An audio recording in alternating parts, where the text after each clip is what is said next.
saya ingin merubah hidup, tapi bagaimana caranya? Pertanyaan-pertanyaan itu banyak sekali berseliweran. Tapi mari kita samakan persepsi kita dulu. Persepsi tentang apa itu sebenarnya perubahan.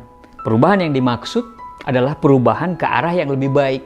Dan perubahan itu bisa membawa kita ke jenjang yang lebih baik atau ke jenjang yang lebih sukses. Artinya, perubahan itu adalah hijrah dari hal yang tidak baik menuju hal baik. Dari orang yang tidak punya penghasilan menjadi orang yang sudah berpenghasilan. Dari orang yang berpenghasilan sedikit menjadi orang yang punya penghasilan yang besar. Dari orang yang menyebalkan menjadi orang yang sangat menyenangkan. Dari yang tidak punya teman menjadi orang yang banyak temannya. Dari yang tidak dihargai menjadi orang yang dihargai. Dari orang yang gemuk menjadi orang yang kurus atau sebaliknya. Dari yang ibadahnya amburadul menjadi ibadahnya yang baik.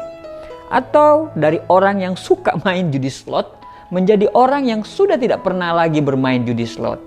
Atau banyak sekali perubahan-perubahan yang kita inginkan dalam hidup ini. Kalau Anda punya perubahan tersendiri, coba Anda tuliskan di kolom komentar. Gini, apa yang kita lihat dari diri kita hari ini adalah hasil dari pilihan-pilihan kita yang kita buat di masa lalu. Pepatah mengatakan, today is yesterday and tomorrow is today. Hari ini adalah hari kemarin dan hari esok adalah hari ini. Semua skill yang kita punya hari ini itu adalah hasil dari pilihan kita di masa lalu. Baik buruknya keadaan kita hari ini itu juga hasil dari pilihan kita di masa lalu. Bahagia atau sengsara keadaan kita saat ini itu juga adalah gambaran dari apa yang kita pilih di masa lalu. Tiap tutup tahun kita selalu make a wish bahwa mudah-mudahan tahun depan akan menjadi tahun perubahan bagi kita dengan segala harapan perubahan. Tapi coba tanyakan saat ini, masih ingat gak kita sama resolusi kita di awal tahun kemarin? Tidak ada yang berubah. Tahun terus berubah, tapi kita tidak pernah berubah. Apakah tahunnya yang salah? Tidak. Tapi kitanya yang tidak sungguh-sungguh untuk berubah. Make a wish yang kita lakukan di awal tahun itu hanya mungkin pamer di media sosial supaya orang lihat bahwa kita itu betul-betul peduli dengan impian kita. Padahal cuman pamer doang. Aplikasi di lapangan omong kosong. Ya mungkin karena kesibukan, kesulitan yang kita alami, bahkan banyak sekali persoalan-persoalan hidup yang kita alami, sehingga kita bingung mau mulai dari mana untuk melakukan perubahan itu. Dari mana kita bisa merubahnya? Ada 3 tahapan perubahan. Tahapan pertama yaitu mulai perubahan itu dari diri sendiri. Klasik memang, tapi dalam kondisi apapun, hanya 2 hal yang bisa kita kendalikan dan bisa kita rubah, yaitu pikiran kita dan tindakan kita. Kita jangan menganjurkan untuk orang lain bisa melakukan perubahan besar. Justru hal yang paling baik ialah kita melakukan perubahan tersebut dari pribadi kita sendiri. Kita harus berupaya untuk mengintrospeksi diri kita dengan melakukan perenungan-perenungan di malam hari dan mengeksekusinya keesokan harinya. Apa yang harus dirubah dari diri kita dan apa yang harus kita lakukan esok hari. Tuliskan apa aja yang mau kita rubah. Jadilah orang yang tepat dulu. Jadilah orang yang siap secara jasmani dan rohani dulu. Jadilah orang yang mau terus belajar dan berusaha, serta jadilah hamba yang mentaati segala perintahnya dan menjauhi segala larangannya dulu. Karena rumus dari sebuah keberuntungan itu adalah bertemunya antara kesempatan dan kesiapan. Persiapkan dirimu dulu. Jadi bila kesempatan itu datang, kita sudah sangat siap. Kata kuncinya adalah dirimu dulu yang harus dirubah. Bagaimana mau sukses kalau sholat saja tidak pernah? Bagaimana mau sukses kalau hubungan dengan orang tua kita tidak pernah akur? Kita nggak pernah rukun dengan kakak dan adik kita. Bagaimana mau sukses kalau utang saja kita lupa dan kita tidak pernah bayar?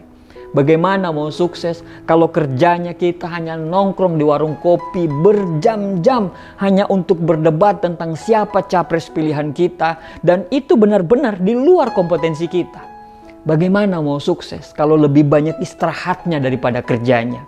Buya Hamka pernah menulis, salah satu pengkerdilan terkejam dalam hidup ini adalah membiarkan pikiran yang cemerlang menjadi budak dari tubuh yang malas yang mendahulukan istirahat sebelum lelah. Langkah selanjutnya, Perubahan itu dimulai dari perubahan dari hal-hal yang kecil. Tidak ada perubahan besar ketika kamu tidak mau merubah hal-hal kecil. Admiral Navy SEALs William McRaven dalam pidatonya pernah berkata, "Jika kamu ingin merubah dunia, mulailah dari merapikan tempat tidurmu. Jika kamu merapikan tempat tidurmu tiap pagi, kamu akan menyelesaikan tugas pertama di hari itu. Itu akan memberikanmu sedikit rasa bangga, dan itu akan memotivasimu untuk melakukan tugas berikutnya dan berikutnya lagi. Di penghujung hari, satu tugas terselesaikan akan menjadi banyak tugas yang akan terselesaikan juga." Merapikan tempat tidur juga mempertegas fakta bahwa hal kecil dalam hidup kita sangatlah berarti. Jika kita tidak dapat melakukan hal kecil dengan benar, kamu tidak akan pernah bisa melakukan hal besar dengan benar. Dan jika kebetulan kamu punya hari yang buruk, kamu akan pulang ke rumah dengan tempat tidur yang rapi, yang kamu sendiri rapikan di pagi hari. Dan tempat tidur itu akan memberimu pengingat bahwa esok hari harus lebih baik dari hari ini. Bangun subuh dan sholat berjamaahlah di masjid. Susah? Iya, karena memang godaan untuk kembali tidur itu sangatlah luar biasa. Tapi itu harus diperjuangkan. Bagaimana Allah mau memperjuangkan hidup kita kalau kita tidak mau berjuang untuk taat kepada Allah? Jauhkan diri kita dari hal-hal yang menggoda kita untuk melakukan aktivitas-aktivitas yang negatif. Merubah diri memang melelahkan. Belajar itu melelahkan. Tapi jauh lebih melelahkan ketika dihina karena tidak tahu apa-apa. Diet itu sakit dan capek. Tapi jauh lebih capek ketika dihina karena kelebihan berat badan. Berjuang sekarang atau menikmati hasilnya nanti, atau bermalas-malasan sekarang, tapi nanti harus berjuang sama capeknya. Tinggal capek mana yang harus kita pilih. Setiap pilihan selalu ada konsekuensinya.